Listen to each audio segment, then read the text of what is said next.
We are back now with Sue Tiger, co-owner of Tiger Gardens. One of the more common issues when trying to make jams or jellies is that sometimes it doesn't set. So the question is, how do you fix it? Sue has the answer for us today and a fun demonstration to show us her method. Sue, we've got a pot here on the stove. It's coming to a boil.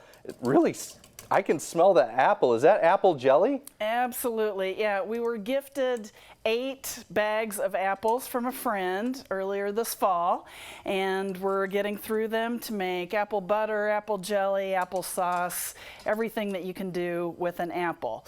So this needs to be reset, and what I had to do was pour all the jars back into the pot. Wait, so you made the jelly already, poured it into the jars, and then they failed, or?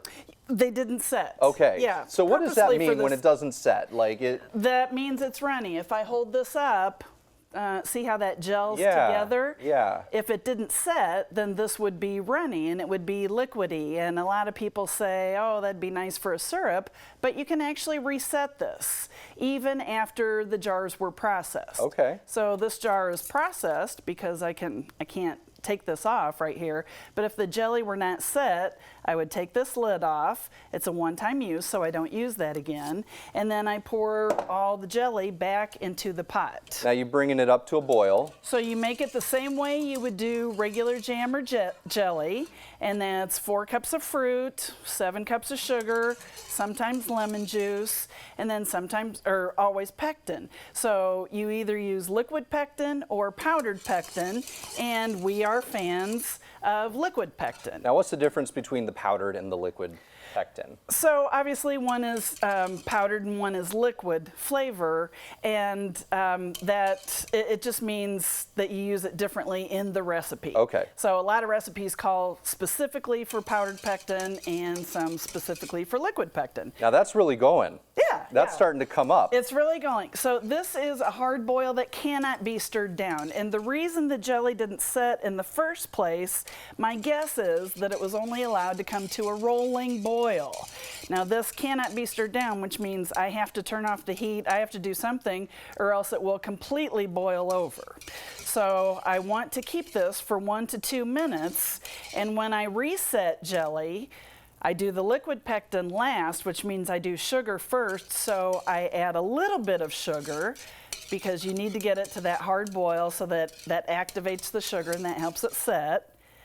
And then, after 1 to 2 minutes, then I would add another pouch of pectin, bring it to another hard boil, just like this, that cannot be stirred down, and keep it for 1 to 2 minutes. That is the secret for getting it to set. Now that's fascinating. Now we're almost out of time, so we're not going to be able to see the whole process. But after this point, would you just pour it into a bowl or just let it cool in the pot? After this point, there are 2 secrets. One, you turn off the heat and you let it cool down. The foam goes almost all the way down, and then we can skim the foam off. The second step is to let air get to it for at least 10 to 15 minutes. Okay. And you can feel when you stir it, like this is too runny. I know that that's not going to set. But when I let air get to it, it'll start to feel sticky. You'll start to feel the thickness of it. You'll start to feel the thickness of it. Then and only then can you put it into jars. Now if people want to get the full recipe, the full secret, you have a whole course online that teaches people. I have a whole academy of courses. Academy of courses. Yes, yes. I want to teach everybody how to can. It's my mission.